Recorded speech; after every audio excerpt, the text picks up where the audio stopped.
Hello, my friends. Jacob is here once again. Thank you for joining me. Happy Sunday to you. I'm going to get a little personal on today's show.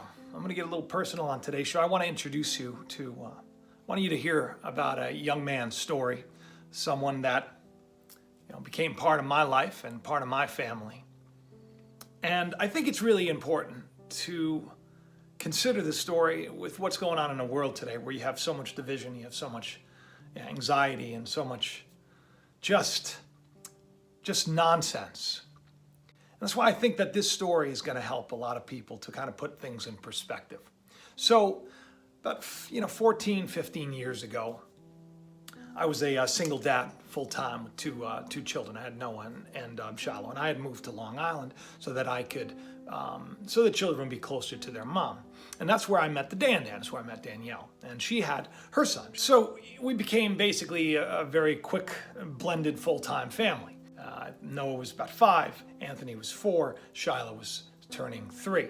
I thought that it was important. So, blended families, it's a hard thing, right? It's a hard thing. So early on, I thought that it was important to kind of, make the extended family our family as well. So Anthony's dad and his brother George, and they're a big hockey family, big ice hockey family. And that wasn't my thing, but so we followed after it. And of course, Noah became infatuated with hockey as well. So growing up, every weekend we would be together with, Anthony's father, uncle, and cousins. And that's where I met Georgie many years ago, this sweet, sweet boy. Always had a smile on his face, always just this beautiful, loving spirit. He's just so kind and so gentle, and he just loved ice hockey. But because he was so sick, he could never play. So he was always kind of like the one that cheered everybody on. And I've known Georgie and Nicholas and his family for going on now, I don't know how many years. Now 11 years. 11 years they've been part of my life, and I've seen them at various events and everything else. And of course, the kids are all very, very close. Well, Georgie's been sick his whole life, and he was a terrible heart condition, and because of it, he couldn't play hockey. Because of it, he wasn't allowed to do a lot of things, and his life was very, very difficult. They did not have it easy. They didn't have great means, and to top that all off, Georgie's mother, Michelle, is very, very ill herself. She's waiting on 2 transplants as we speak. A couple of months ago, we heard that Georgie was very ill and he was in the hospital, and it wasn't looking good. And they were keeping him in a medically induced coma for a long period of time. And it was very difficult because, this was the first kind of experience that any of my children have had with, something like this. And they really didn't think that he was going to make it. And although that we were praying and we were thinking and we were really hoping that, some kind of a miracle would happen. This is like a difficult video for me to make because, I just, as I'm up considering everything that's going on in the world, and you're hearing about what's going on with this caravan that's coming, and you hear the militias that are arming themselves and getting ready, and you hear about all this division and all this racial divide that we have in the country, and there's so much anger and so much, just a lot of fear, and there's a lot of anxiety and everything else. And all I could think of is like, if you only met Georgie, if you only got to be in the presence of this young man for just a couple of minutes. I mean, he just melts your heart, just gave the best hugs, and he was just a beautiful child. Well, on Friday, he passed away.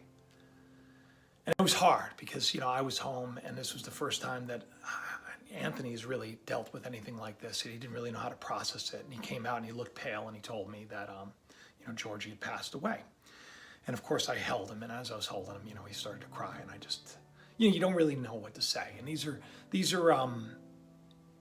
are important things for people to deal with in life, because everybody eventually will physically die. But that's, I believe that that's not the end. But that doesn't mean that when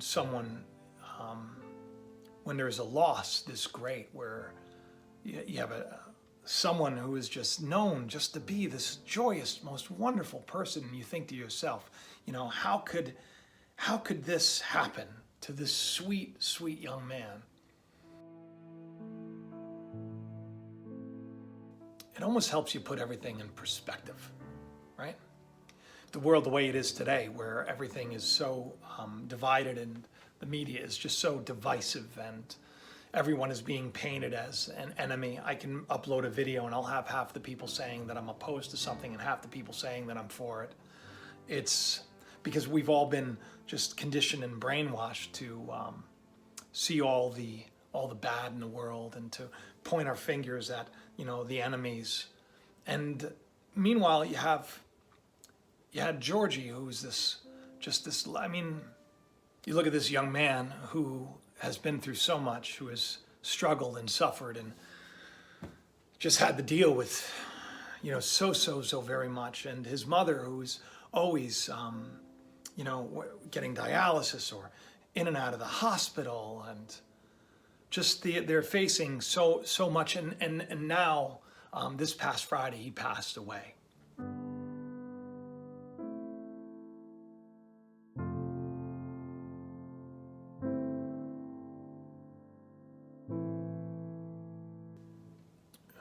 People don't really know how to deal with this, like Danielle and I, we wanted to say something and we wanted to do whatever we could to help them.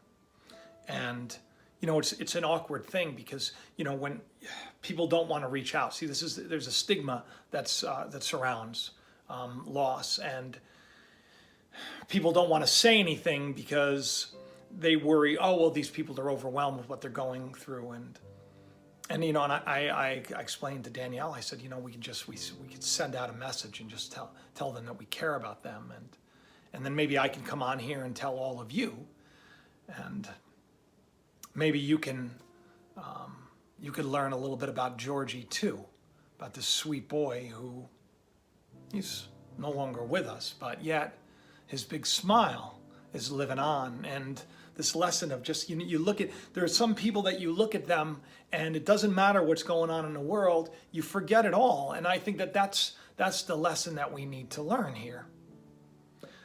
Life is hard for a lot of people. A lot of people are struggling right now. Michelle and her Georgie's father, George, and their whole family are they're hurting right now. And of course, they probably don't know how they're gonna deal with all of this. So, I had told Danielle, I said, get me a GoFundMe page. So let me see what I can do. We didn't ask them if we could do this. We didn't reach out to them and say, we did a little sneaking around, and we found Michelle's sister had started one when they were hoping that he was going to make it, and now this Friday he had passed. So, I don't usually do this stuff, but I know these people, and I watched Georgie grow up, and this is a family that deserves a break. So I wanted to just take this Sunday to remind you all that whatever's going on in the world right now, there's something that matters more. And what matters more is being kind and being charitable and taking a moment to lift somebody up instead of spending your time thinking about how you can tear somebody down.